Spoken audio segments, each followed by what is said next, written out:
you ready?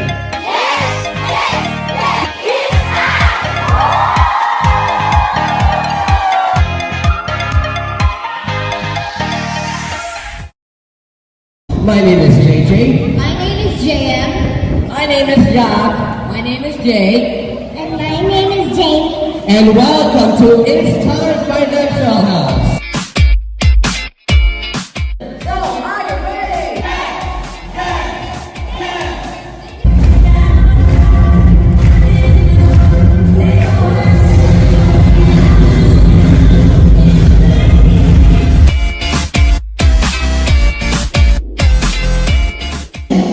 Invest in the stock market so that you'll become rich. I know it's unconventional, it's not traditional, but it works.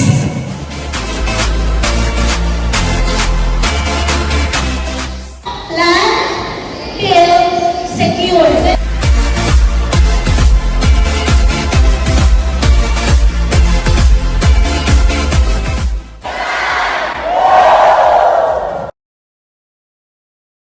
I'm JJ. I'm JM. I'm Jack. I'm Jake. And I'm Jamie. And welcome to It's Time Wow! Wisdom on Wednesdays. Your weekly dose of wisdom. So every Wednesday, we will invite wisdom-filled individuals that will share with us their expertise, competence, and experience that will help us gain more success, knowledge, and wisdom. And we'll have these episodes ready and available on our YouTube channel for your future reference.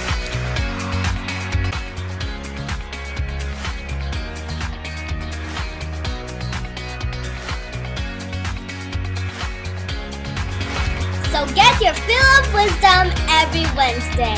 It's time!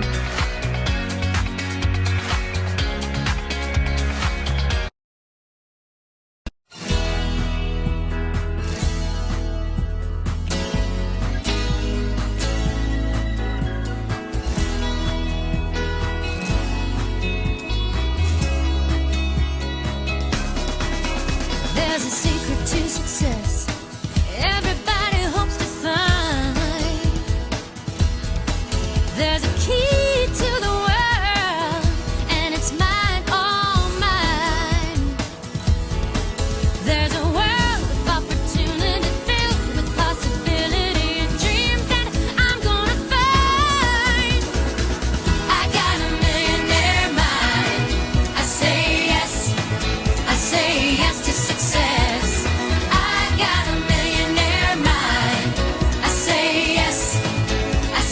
yes to success. I've got a blueprint for the future, a brand new design. I'm playing at the money game, winning all the time. There's a world of opportunity filled with possibility and dreams that I'm going to find. I got a millionaire mind. I say yes, I say yes to success. Let's begin with a prayer. In the name of the Father, of the Son, and of the Holy Spirit. Amen. Dear Lord, thank you for another wonderful season of Wisdom on Wednesdays. We pray that you're just going to continue to guide us and bless us, that we will be able to open our minds to learn more, not for ourselves, but to help other people as well, O Lord. Please let us learn more things. Please let us internalize this knowledge so that we'll become better people and help many people along our journey in life. All of this we pray through Christ our Lord. Amen. In the name of the Father, of the Son, of the Holy Spirit. Amen. Good afternoon, everybody. I'm JJ. I'm JM. I'm Jack. I'm Jake. And I'm Jamie. And welcome to It's Time Wow! Wisdom on Wednesdays. Your weekly dose of wisdom. Our guest speaker will share with us his program, Your Great Entrepreneurial Adventure. For the first episode, he will explain why your mindset matters most and how to harness your superpowers, and guide you to tell the story of your own adventure, your greatest story ever told. On the second episode, The Heart of Your Adventure, the roadmap to your success. He will be discussing the right market for your products and give you tips on how to stay on track with your goals. On the third episode, he will let us discover our superhero powers and will teach us how to stay aligned. On the fourth episode, the hero's companions, your Achilles army, shields and swords. We will be guided on whether we have the right companions on our journey to success. And on the last episode, the quest continues. The end of the beginning. He will make us understand the entire program of entrepreneurial adventure. So, join our family as we bring you your regular dose of wisdom on Wednesdays. Our guest speaker lives his mission to inspire people and make a difference to humanity. Based in the Perth Hills of Western Australia, he is an entrepreneur, coach, presenter, and author who has created and grown many businesses, given customers and staff great experiences, and inspired many people to improve their lives. The youngest sibling of hardworking English parents, his childhood involved learning the family hotel business in the English Channel Island of Jersey. Leaving college at 18, he became a retail trainee. By 19, he was already a deputy store manager. And since aviation was another family passion, he gained a pilot's license. After winning a UK Business Award, he and his first wife relocated to Perth to achieve their dream of owning their own family home. He enjoyed a successful retail career with various big chains, but wanted to control his own destiny. After dabbling with sales, his first venture was a backpacker's accommodation in 1996, leading to many other enterprises, generating millions of dollars that encompass tourism and hospitality, vehicle sales, hire and servicing, property management, and cleaning and office relocations. After a lifetime commitment to personal development, he became a successful business and life coach who has mentored hundreds of people to help them live happier, more fulfilling lives. He and his wife, Jo, are carers for her disabled son, but with strategic mobile business systems, have also been international travel adventurers until the pandemic put it on hold. He also published, "If Life's Worth Doing, It's Worth Doing Well." Ladies and gentlemen, please welcome Coach Tony Inman. Good afternoon, everyone. We are on our third episode of this series, Your Great Entrepreneurial Adventure. So we've discussed why your mindset matters most and how to harness your superpowers, your adventure, the greatest story ever told. And last week, it was about Heart of Your Adventure, the roadmap to your success. And this week, our guest coach will be discussing your superhero powers, aligning your driving forces. So, Coach Tony, are you ready for another big adventure? But first, please go ahead and greet our awesome audience. Well, welcome everybody. It's great to be here and delighted to be here with Joey again. Always enjoy your company and enjoy these sessions, and hopefully look forward to exploring a little bit of wisdom, and feel free to jump in and ask me any questions as we go along. So let's do a very quick recap just on the key points that we got out of the last couple of sessions, if that's all right. So that session one, we covered your life and your business journeys, and that they are adventures to be enjoyed. So that's why we've called this whole thing Your Great Entrepreneurial Adventure. You know, Richard Branson says your business and your life are all really just one big thing. They should all be fun. You know, we only get one time around on this planet, as far as we know, depending on your religious beliefs, but we get limited time on this planet, so we might as well have fun and make the most of it. And I talked about Earl Nightingale's definition that success is whatever it means to you, so it's uniquely your personal definition of success, and that finding a cause or a worthy ideal, or more than one, you can have as many as you want, but having worthy ideals gives you something bigger than yourself to believe in, that helps add value and add meaning to your life. And never lose sight of your dreams. You know, so many people lose those dreams that they had in childhood, and then unfortunately let them sort of slip away and forget to dare to dream again. You know, and once you dare to dream, you can then create a vision of what you want to achieve, and then it's possible to go and make it happen. So that was really what we covered in the first session. The second session, we talked, we had a bit of a medieval theme for a bit of fun with that one. And we talked about the fact that we're all like superheroes on a journey, and that, you know, we are the authors of our own story. You know, we all have a story or several stories, and some people have happy stories and some people have miserable and sad stories. but we have the right to choose, and we can all choose a story. We can create a story of our own writing that we can lead to success. And one of my big beliefs was that when we operate from our hearts, if we have a heart-centered philosophy, then we're being in touch with our true, authentic selves. And that means that people pick up on that. We all pick up on non-verbal signals, and we can tell when someone's being a little bit dodgy or dishonest, and we can tell when someone's being straight down the line, and you get that sense that this person's a straight talker. So people are more likely to do business with you if they know, like, and trust you. So building your brand around trust and around being reliable and consistent, very important traits. Developing a strategic plan to help your clients, and looking at ways of adding value to them, and adding value to the whole experience that they have, right from when they first encounter you through to whenever they finish working with you, or move on to something else. But how we treat our people, well, there's an old saying that treat people the way you'd like to be treated yourself, but really it's treat people the way they'd like to be treated. So developing that rapport with people, doing your best to understand them and understand what their needs and aspirations are, and then seeing how you can add value and how you can be of service to them.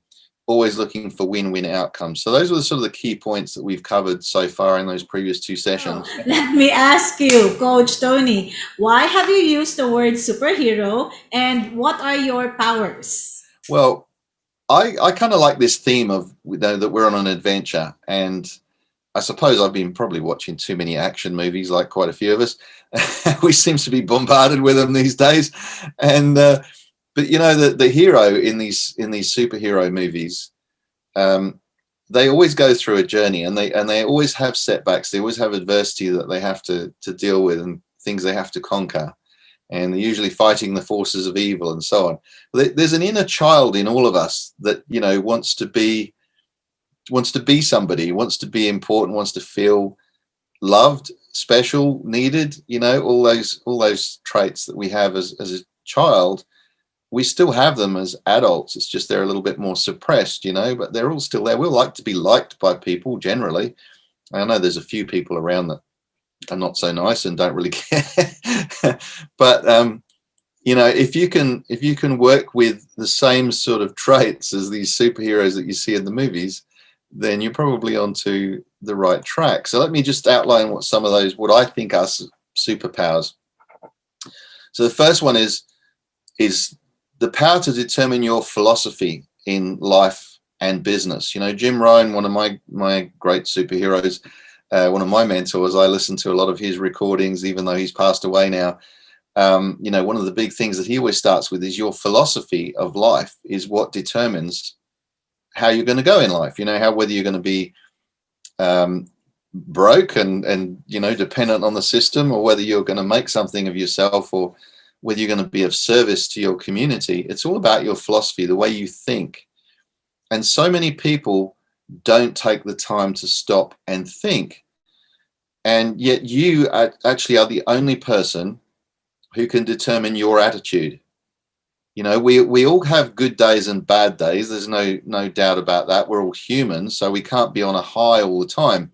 And these people that talk about always being positive, you can't always be positive, because we all are subject to emotional pulls. We're all subject to things that don't go right for us in the world, whether it's a relationship breakup, or a business issue, or a family member that's sick or passing away, or any of those things that can really rock us, can really pull the rug out from under us. So it's unrealistic to think we can be like completely positive all the time. And sometimes we have to have arguably the negatives in order to appreciate the positives, right?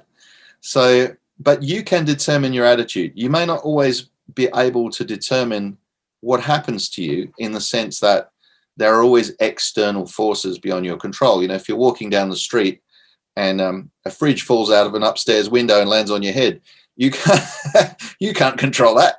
But assuming it doesn't kill you, you can control how you react to things. You can either react and perhaps react badly, or aggressively, or in temper, or you can respond. You can choose a response that's more measured, more calm. Now, of course, we are all human, so sometimes in the heat of the moment, someone can rattle your cage and get you upset and maybe provoke some kind of a reaction that you wouldn't be proud of afterwards.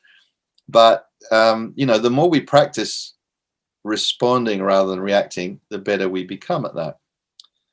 So you always have that power of choice, and you have the power to choose how you're going to think about a situation or about a person. We can jump to the wrong conclusions. And this thing about stories, how often do we find ourselves making up a story about what the other person is thinking, or what they meant by what they said, or what was their agenda behind that? And we start thinking, because as human beings, we like completeness. We like to know how the story begins and ends. And so if we haven't got the ending, we start to make up one, because then that way it makes more sense to us. So so that person probably said that to me because they were thinking this. They might not have been thinking that at all. We create these stories in our own heads about what other people are doing, when really they might not even be thinking about us at all. They've got their own stuff going on. So one of the things, another one of my great mentors that I listen to, and I know you're a big fan of his, Tony Robbins. And Tony always says, you can choose. It's not so much what he calls it, not positive or negative. He calls it empowering or disempowering.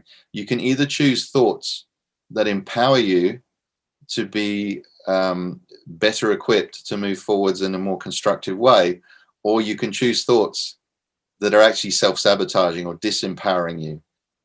And you're the only one who can choose your own thoughts, and nobody else can really actually impact that. I mean, people can beat you, torture you, whatever, but if you read Viktor Frankl's book, The Man's Search for Meaning, when he was beaten up in a concentration camp, and he chose instead to thank the guard for helping him up off the floor after he's just been beaten up. Now, the power of that, the power of being empowering and choosing an empowering thought, choosing love over evil, goodness over bad, in that particular story, the guard was so shocked that he's just beaten this guy up, and then the guy's thanking him for being helped up off the floor, that he then was so affected by that he started smuggling food into Viktor Frankl, and probably saved his life in the long term. So had he chosen instead to go, leave me alone, you've just beaten me up, get away from me, and or said something much worse than that, the guard wouldn't have helped him at all. But because he had the opposite reaction, because he chose a positive and empowering response, it affected the guard so much that he helped save his life. So obviously not everyday situations are as extreme as that. If someone bumps in front of you at the office cooler or something, the water cooler, that's not the life and death situation. But we can always choose whether we're going to respond positively and well, or whether we're going to respond and react in a negative way. You can also choose, when it comes to your philosophy, you choose your own ethical standards, your value, based on your values. You choose what's, it's drummed into us from childhood, what's right, what's wrong. Instinctively or intuitively, we mostly do know, once you get past the age of 8 or 10 or something like that, the difference between right and wrong. And you can then choose how you're going to behave and what your ethical standards are.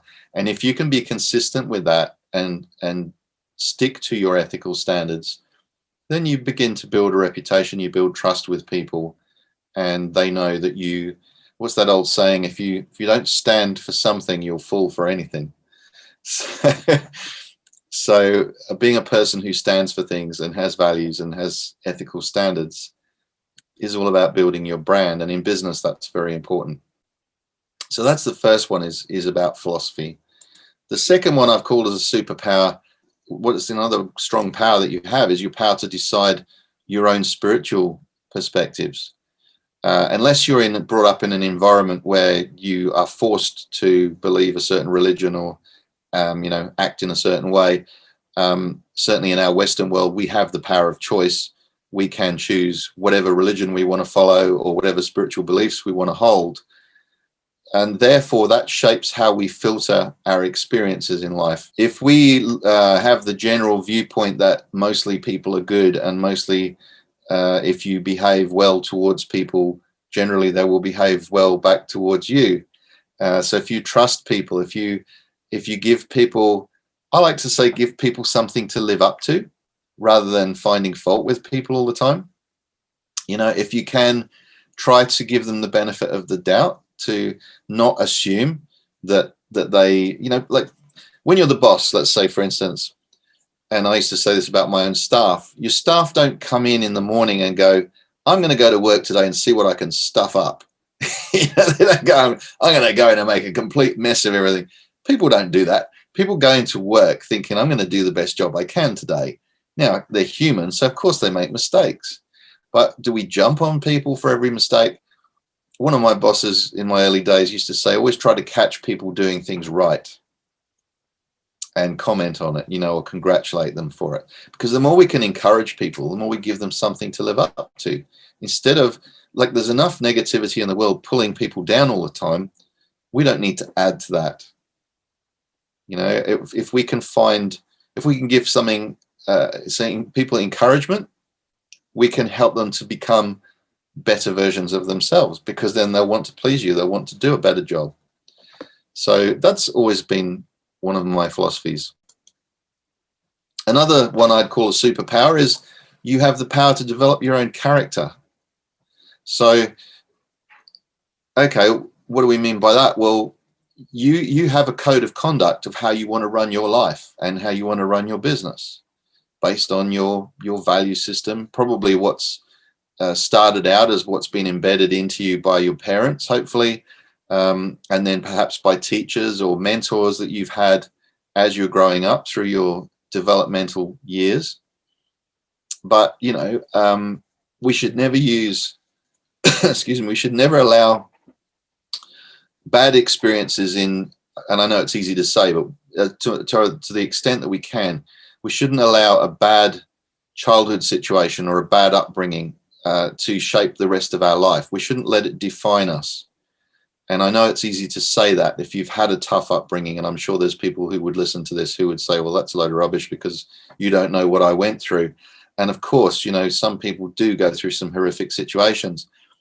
But you always have the power to choose. You can either be the victim of that for the rest of your life, or you can choose to not give in to that guy there. You can choose to take the higher ground. You can choose to go, okay, how can I improve myself? All right, I got a rough start, but what can I do from now? My life doesn't have to continue like that. I can change it.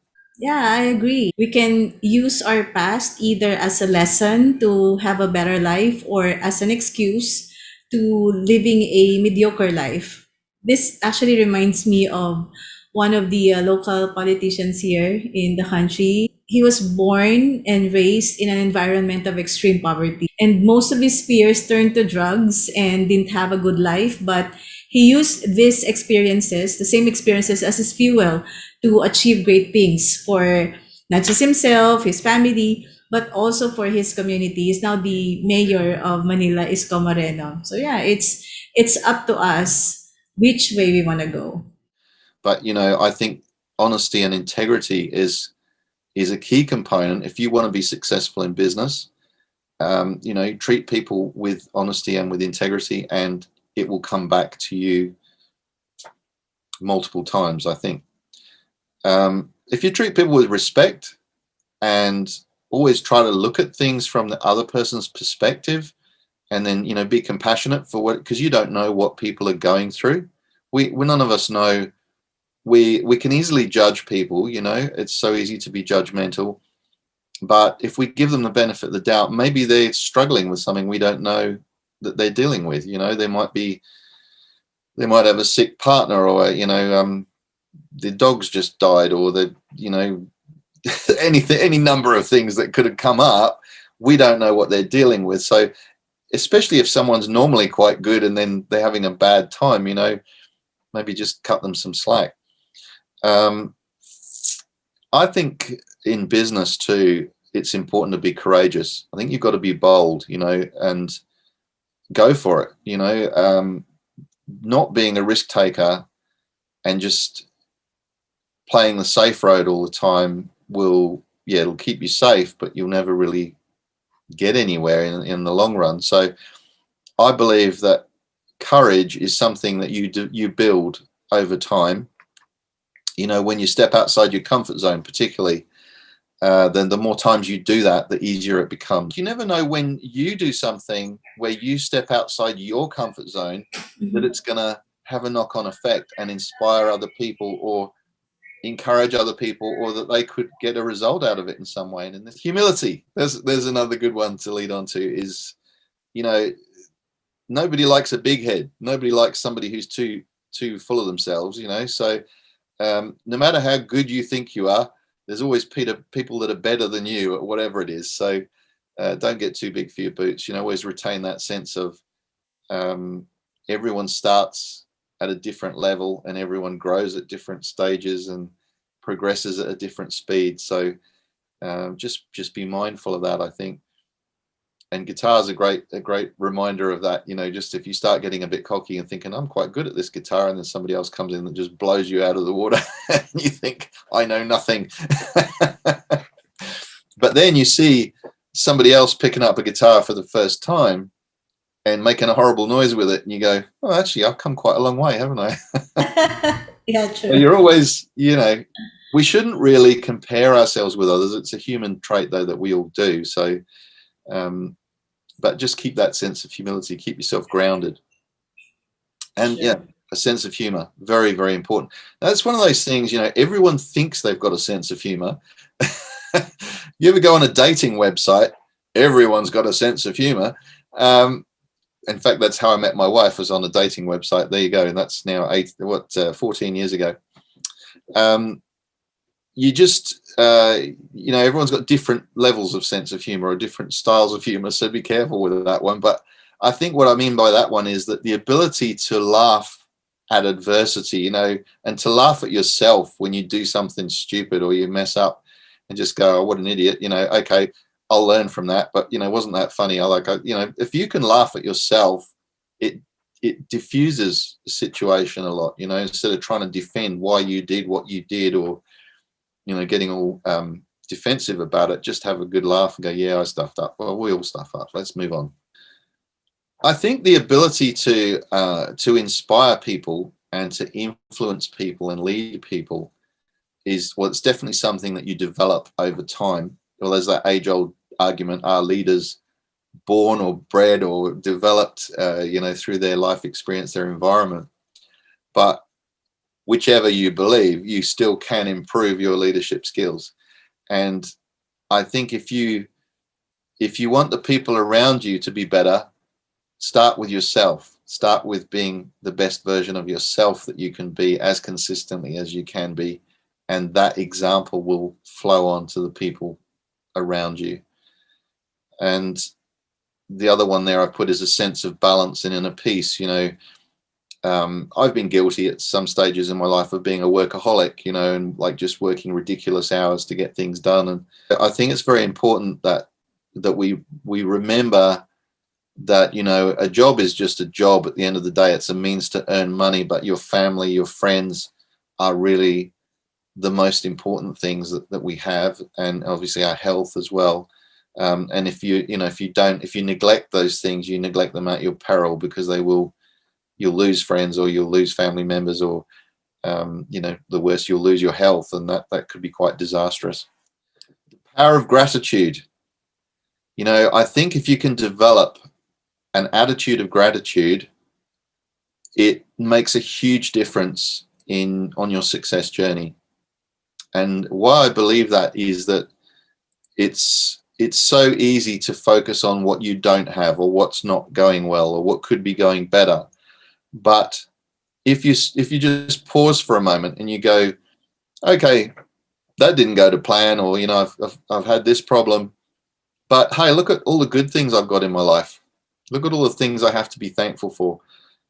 And you can start with the simplest of things. Look at the fact that the sky's blue today, or I've got a roof over my head, or I've got good friends around me. There's so many things that we have to be thankful for. When I wrote that, I thought about, okay, does that mean that you should limit yourself? Like, if you're busy being grateful for what you've got, does that mean you don't have the right to want more? No, they're not in conflict. It's okay to have both. It's okay to be grateful for what you have, but to also want to stretch, to improve yourself, to grow, to be able to have more, as long as you're willing to do the work or pay the price for whatever it's going to take for you to get it. It's no good just wishing for it. You actually have to do something as well. But it's the reason it's okay, and this is a big one. We'll come to this again a little bit in a minute about money. Is that if you have more, if you are in a better position financially, for example, then you're also in a better position to help other people. You can support worthwhile causes. You can make donations to charities, or you can,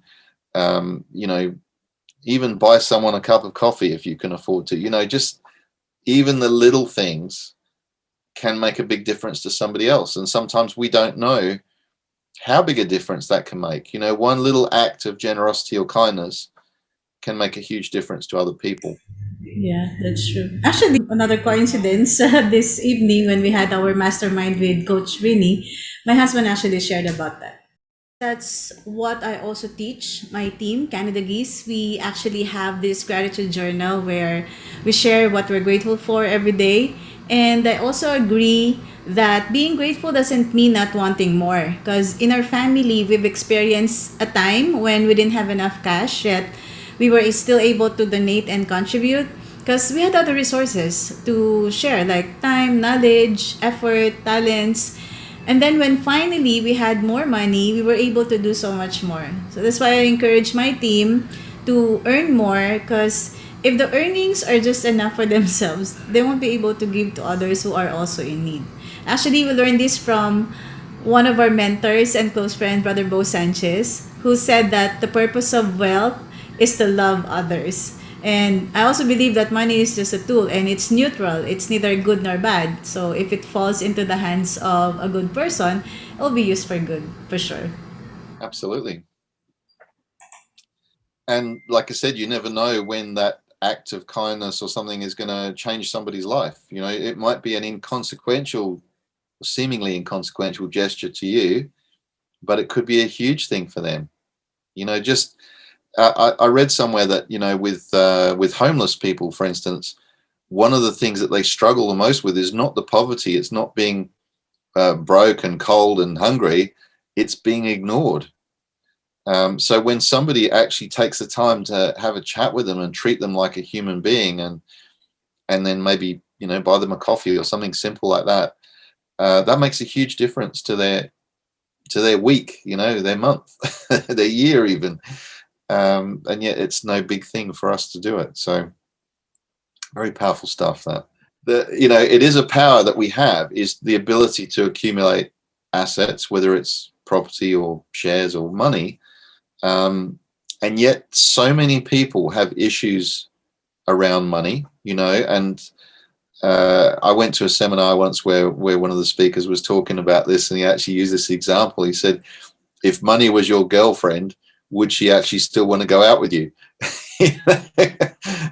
Well, I thought that was a great example. If you treat her badly and ignore her and pretend she's not there and don't call her and don't take any notice of her, how long is she going to hang around for? And yet a lot of us treat money like that. It's very easy to be completely blasé about it or flippant about it. It's my mother used to say, money's not everything, but it's sort of up there with oxygen. You need it to live on, So, but at the end of the day, it is an exchange. It's an exchange of energy. And the biggest challenge underlying that, well, there's been some religious misinterpretations, should we say, that the most frequently quoted misinterpretation being that money is the root of all evil, and that's not Yeah. the case. The actual quote was that the love of money is the root of all evil. So if you love money for the sake of loving money rather than gathering assets or money for what you can do with it, what it can mean to you, to your family, to friends, to people that you can help, then that's a different thing altogether. Yeah, a lot of people have wrong beliefs about money. Even with my husband and I, we grew up having different kind of programming. That's why with our kids now, we're teaching them the right beliefs about money. One is that it's neither good nor bad. Just like what I mentioned earlier, money is neutral. And another thing is that money magnifies who we are. If one is selfish and he tells himself, I'll be generous when I get rich, but that will never happen because money won't change him. It'll make him worse, actually. In the same manner, a person who's generous will always be generous regardless of his situation because money is just one thing. There are other resources that we can give or offer. So money won't change our values, but will magnify them. It'll magnify who we are. Yeah, absolutely. You're so right there. And generosity is possibly one of the things that I missed off that list of traits that I think should definitely be on there. I think it's important to have generosity as one of your main character traits as well. Generous in terms of time as well as money, generous in terms of your attention to people, like listening to people, being present with them when they're speaking, and especially if they're going through a tough time or need help with something and you can help, then the fact that you pay attention and you're there for them, again, that could make a huge difference to someone's life. It could be a crucial turning point in their life, and they'll remember the fact that you were there for them and that you helped them through it. When it's so easy, like Jim Rohn used to say, the things that are easy to do are also easy not to. And it's so easy to just go, oh, yeah, whatever, I don't need to hear, I've got my own problems, I don't need to hear yours, Yeah. So that is a big thing. I don't want to convey the impression that I've got all the answers here either. I find when I'm coaching people, one of the things that always comes across to me is that I seem to find myself coaching people on the very thing that I need to be coached on myself. It's like the world is a mirror, it's a reflection back at yourself. And so this little story just proves the point. I remember driving along recently and sort of pulling up at a traffic light, and this guy pulled up next to me in a really flash sports car, one of these sort of like a Lamborghini or something, bright yellow, and like with the big exhaust pipes and really loud. And he's revving it at the traffic lights and goes screeching off, at high speed to accelerate from the traffic. And I just think, what an idiot. And I thought, I bet his parents probably bought him the car, or he's a drug dealer or something. And I'm thinking, and then I went, what are you doing? You don't know anything about that guy. You don't know his story. He might be a hardworking businessman and he's made money young because he's, So again, I go back to that point about the stories we create where when we make a judgment on somebody. Usually the story is just a load of nonsense that we've made up. We don't know anything about that person or what motivates them or what, what's gone on in their life up to that point. And I laughed at myself for that because I thought, you've just done exactly what you tell other people not to do. I've just judged this guy because of his behavior and, the unnecessary revving of the car and the screeching of the tires and all that, so we all do it. I'm guilty. I'll put my hand up. I do make these mistakes too. And then I go, okay, come on, work on that. Be better next time. Don't make a judgment about somebody. Well, we're just humans. Right. All right. You mentioned this aligned driving forces. So what do you mean by that? And how do we stay aligned? Well, good question. Good question. I have an answer for you there. So what I think about in terms of what are your driving forces and what's important to keep in alignment is some of the following things. I think it starts with all of us have a choice about whether we accept responsibility for our own lives, or we blame everybody else. And I'm sure you've probably come across some of these people. It's the government's fault. It's my parents' fault. It's the boss's fault. It's my colleague's fault. They're always looking for somebody to blame for why their situation is not as good as it could be. And I think when we take responsibility, it actually empowers us. Even if you're down in the dumps and things are going really badly wrong in your life, if you just pause a moment and go, what did I do to allow this situation to occur? What parts of that are my responsibility? And yeah, there might be some things where somebody else has done something and it's affected you, but like I said before, you always have a choice. You can either react, and one of those reactions is you just blame somebody and stay stuck, or you respond and you go, all right, well, I might be down at the moment, but I'm going to get myself back up. Now, how am I going to do that? What do I need to do? Who can help me? What resources do I need? You can turn that around. So actually, rather than blaming everybody else, if you just put your hand up and go, well, look, all the decisions I've made up till now have got me to this point in my life. This is where I'm at. And be honest about that and go, all right, maybe I stuffed up. Maybe I made a wrong decision. This is where I'm at. But if I take responsibility for that, it also empowers me that I can also, therefore, change it.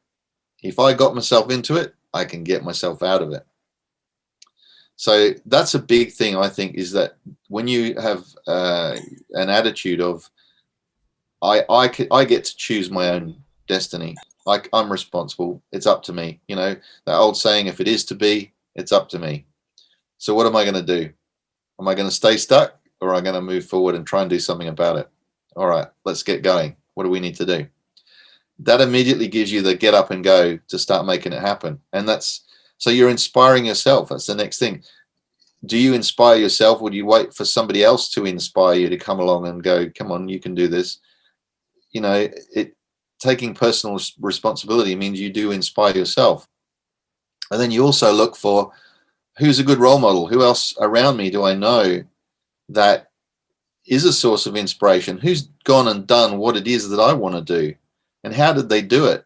And is there any chance that I might be able to buy them a coffee or something and go and pick their brains and ask them, how did you do that? Would you be willing to show me what you did and how I could do it too? And there's a funny thing. When you ask people for help like that, more often than not, they actually do want to help.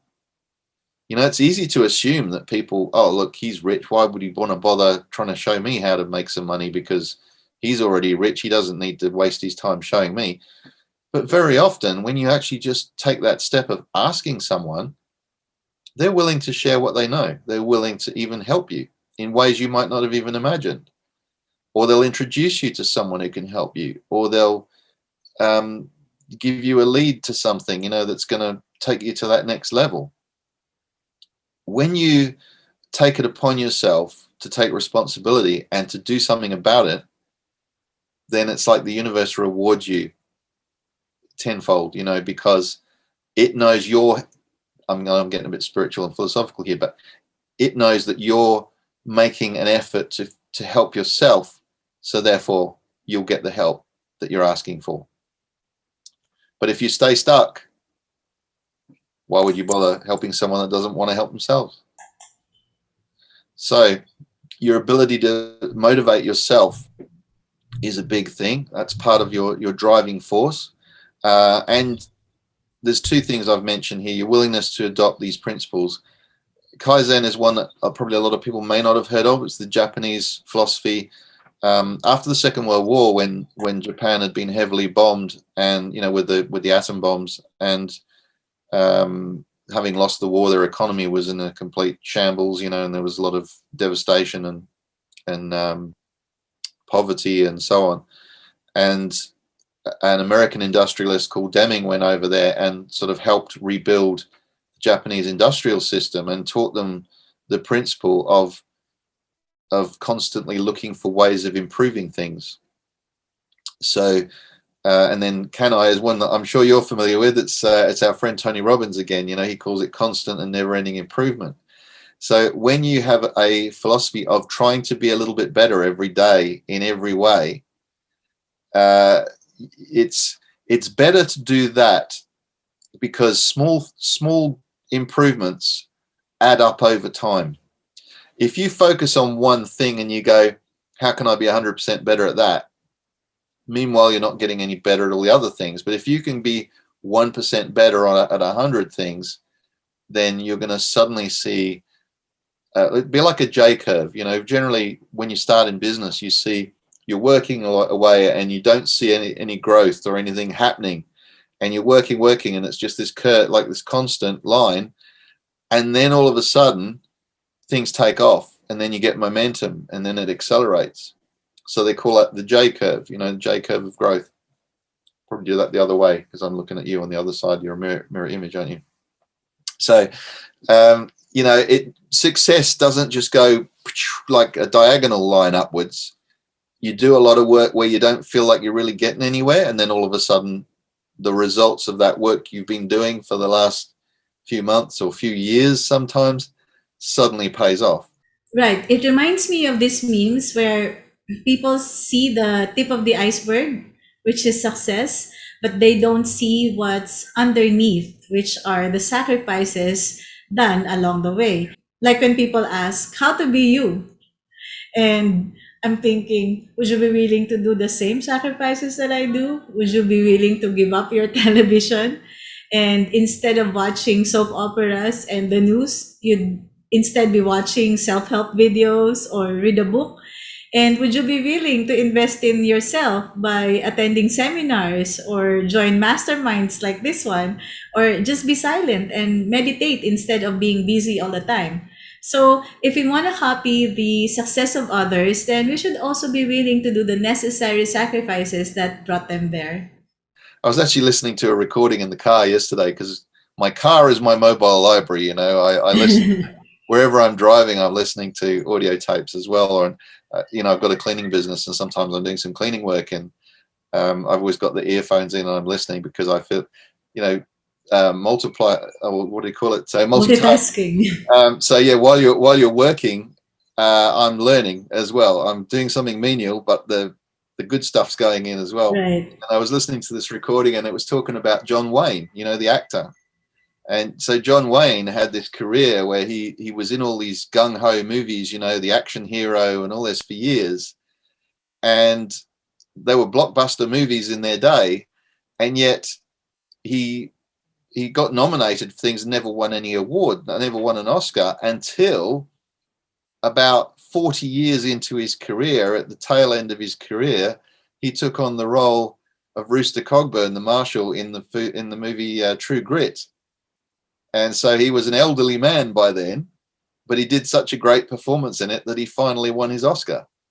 And so, if he'd have sort of halfway through that career thought, to hell with it, I'm not getting the accolade that I deserve for all this work that I've done, he could have afforded to retire earlier if he wanted to. But yeah, he hung in there, and eventually he was rewarded with the Oscar. And there's so many examples in that of people who battle away and don't seem to be getting anywhere. And I've always had this philosophy that there's no such thing as the overnight success. There's always the story behind it. There's always the struggles. There's always you don't see someone getting the Olympic gold by accident. They've done years and years of training, and getting up at ridiculous hours to go running or to go swimming or whatever it is that they do. When other people would be sitting or lying in bed or sitting watching TV or something, they're out doing that thing, working at it and crafting their skills and getting better and better, pushing themselves, and then finally they get rewarded with the gold. Now, not everyone gets the gold, but it's about the journey, isn't it? It's about, what if you go for the gold and you only get the silver? Well, you might see that as a disaster and a failure, or you might go, hey, I got a silver medal at the Olympics. That's pretty impressive, Even just being at the Olympics is pretty impressive. So again, it's all perspective. It's how we choose to look at things. So the other thing that I like to keep in alignment with you as your driving force is that commitment when you ask people, what do you really want out of life? It's interesting that most of the things that people come back with are actually based on contribution. They're actually based on being of service to other people. Now, you wouldn't think so, because the first thing that people, when you ask them what they really want, the first sort of few things that people generally come out with is things like, the beautiful home to live in, or to be able to travel the world, or so there's usually those first couple of things that are very self-centered, if you like, or very, about your own ambitions. But then very soon after that, the biggest part of the list is actually when you start thinking about it. Oh, well, what would I do if I had a lot of money? Well, I could build a hospital or a school, or, they suddenly start thinking in more benevolent terms. And so if you can keep those things in balance, I think they're pretty powerful driving forces, the things that are on that list. And contribution is actually one of the 6 human needs that Tony Robbins was discussing. You're all quite the right. time. Yeah, this is one of the 2 most important human needs. One is growth, and another thing is contribution. It's like what we teach our children, right? They don't have anything yet that they own, but we're teaching them how to contribute already to the society. I mean, just this show alone, this is already contribution, because we're doing this, you're doing this, and we're not paying you. This is pro bono. And yet we know that a lot of lives will be touched because of these shows. And just remember that this is really a good thing to have, that you have the heart for other people all the time. Yeah, and like I said before, one of the great lessons in this is that when you share that with other people, you're actually talking right back at yourself. As you vocalize what's in your mind and what you've absorbed, over the years, I don't know how many hundreds of books I've read, or how many seminars I've been to and videos I've watched, and it's a lot. But you absorb all these things, but then when you actually find yourself regurgitating that, or sharing that with people, you suddenly go, hang on, where in my life do I need to do this better? Or where am I, what's going on with me? And why has this particular thing come up at this moment that I've now had to share and work with somebody? And I found it every time when I've been working with a client, in all the years I've been working with clients, there's always something in what I'm teaching them that's relevant to me at that particular moment as well. It's quite extraordinary, but it is so true. And it's important to be alert to that, to look out for it. Because I always think of the old Western movies, the tumbleweed blowing across. It's so easy to miss the thing blowing across in your path, and it's right there in front of you. And the universe has this funny way of, when you don't pick up on the lesson, it hammers you with the same lesson again until you get it. Until you get it. Yeah, that's right. You weren't listening. I'm going to hit you again with this.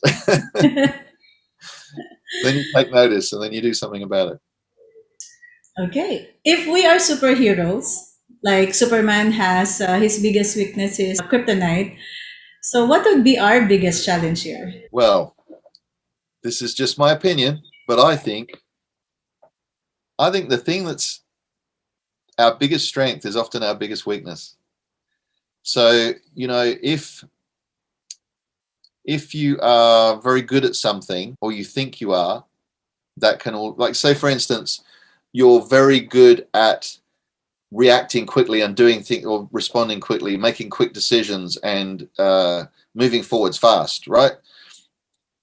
If you do that, then the other side to that is that maybe sometimes you don't take enough time to get all the information you need, or you miss things because you're too busy rushing into it. So, and on the other side, the person who doesn't do things fast enough, it takes too long to consider everything and pontificate and wonder, well, what's the risk of doing this, and should we do that?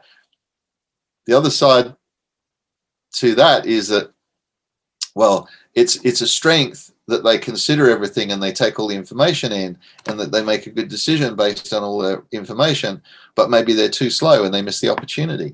So whatever is our strength can also be our weakness. And that's why we need to collaborate. It's so important, because what is our strength is somebody else's weakness, and what is our weakness is somebody else's strength. So we look for those people who can put a team together around us, and that's why masterminds are so powerful. When we have people around us who can add the skills or the knowledge that we don't have, they can contribute to us and we can contribute to them. We can't do it all on our own. None of us can do everything on our own. We need other people to help us to make things work. And that's why that yin and the yang is always there, because whatever we're really good at, there's also an underlying weakness there as well. And whatever we're weak at, there's also some kind of a strength that goes with it.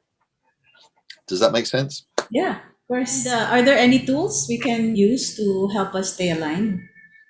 Yeah, I've got a few ideas on that, and I think there's probably many other things that you can add to this list. This was just a few that I came up with. I think having a clear mission of what you want to achieve, and then having a vision of how you're going to make that a reality, those are really important things, because that gives you that focus. We all get bad days. Like I said, we all have good and bad days. And it's so easy when you don't have a purpose to allow the bad days to consume you, to overtake you and knock your mood and drag you down. And when you have a purpose or a mission that you're trying to achieve, you're working towards, the setbacks are somehow far less significant. They're just, a little bump in the road. They're not the thing that's going to ruin your week or your year. They're just a setback, or maybe they're the feedback that you need to be better, to improve, to learn something new, something you missed. So when things don't go right, maybe that's just feedback. That's a winner's attitude. That's a champion's attitude, is when you have a bigger vision that's driving you, then you're going to stay in alignment. And if you can stay in alignment with your values in that as well. So that's very important. All those traits that I mentioned earlier, it's important that you don't lose sight of who you are and what you value. Otherwise you can sell your soul. You can become something that you're not proud of. And I think it's always important to have that reflection time.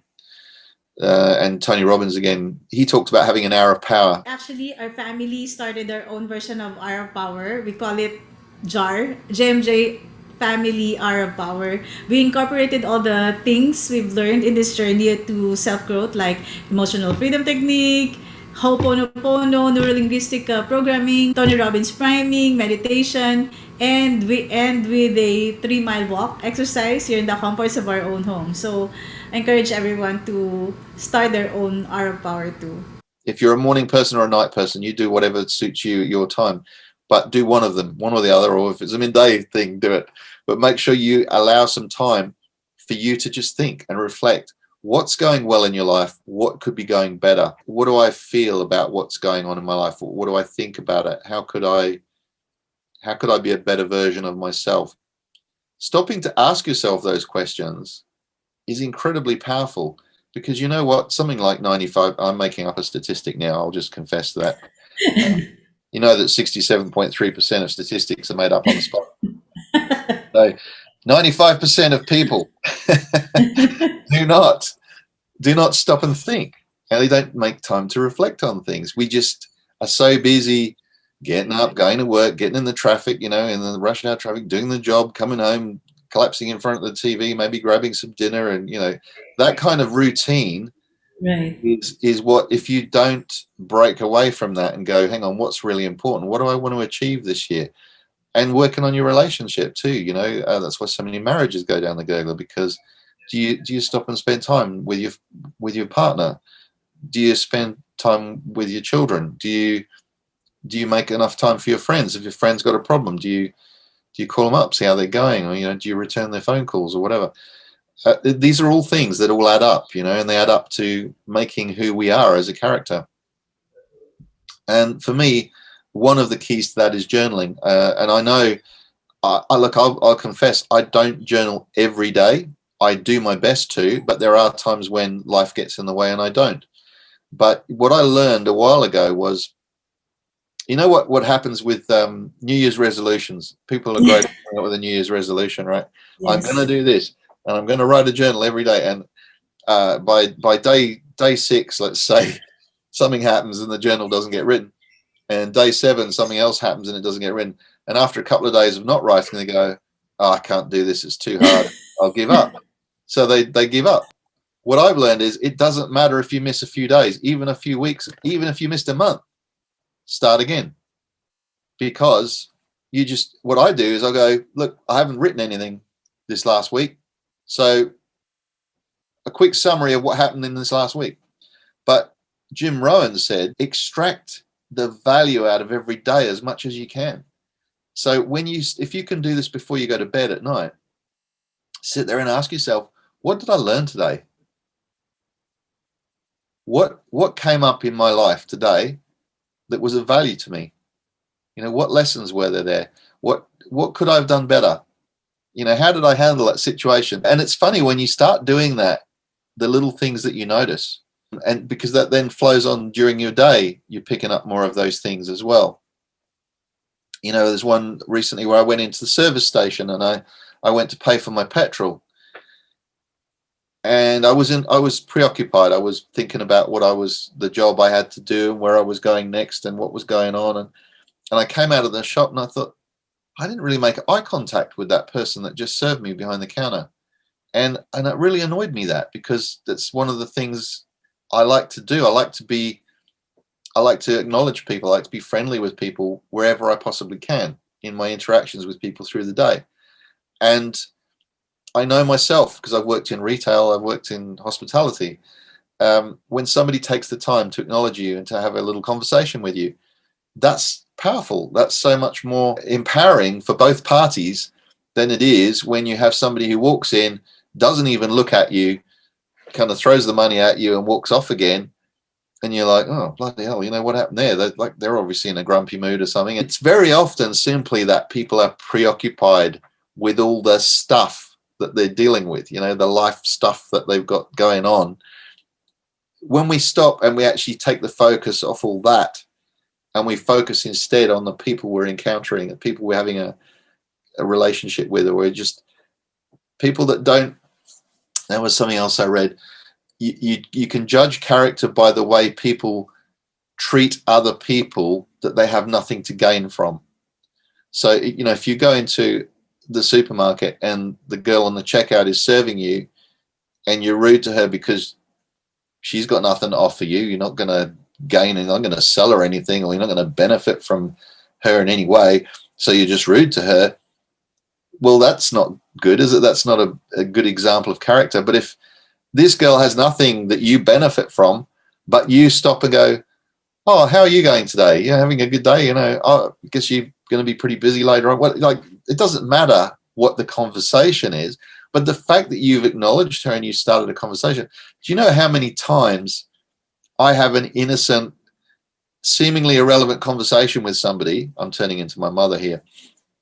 And it leads to something completely different. It leads on to a discussion about something where I learn something really valuable, or they recommend, oh, have you been to this shop? They sell this here, or there's some benefit that I had no idea was coming, and it wouldn't have happened had I not had that random conversation.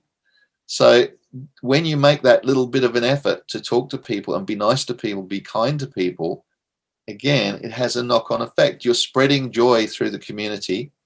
You're being consistent with your own values and your own character, and you'll get it back, because people will respond to you the way you're with the energy that you're putting out is the energy you're going to get back, and very often magnified as well.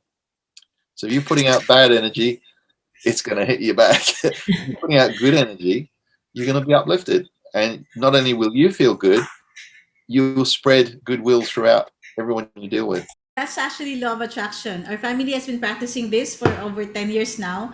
It's important for us to be always mindful of the vibrations we're emitting through our emotions. And of course, we're human, so there are times when we falter, like we get upset or we snap, but we give it a certain time limit. Like, I can only stay in this state for a few minutes because we know in as little as 17 seconds, another like vibration will be attracted to it. So awareness of not just our thoughts, but more so our emotions is the key.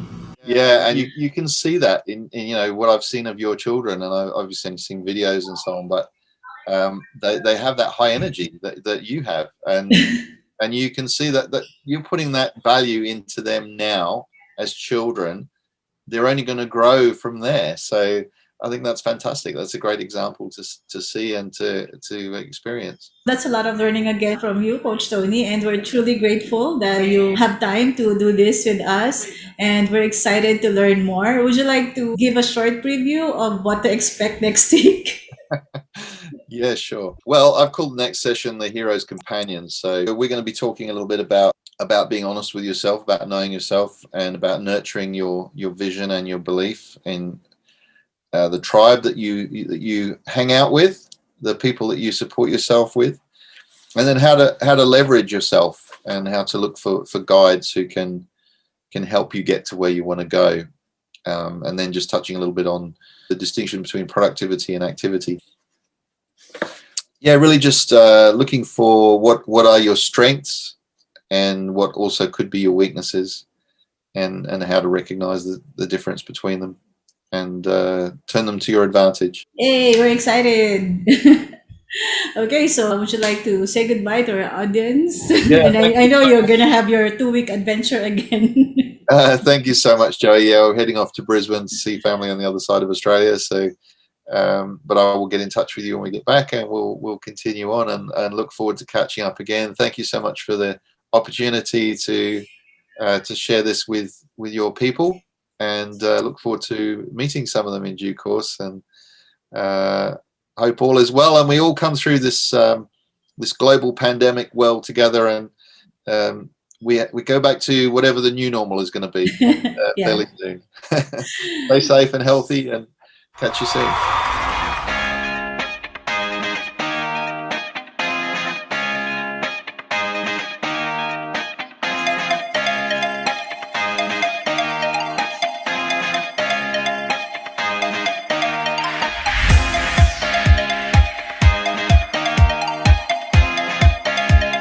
Ladies and gentlemen, welcome my mom, Miss Joy Tayaman!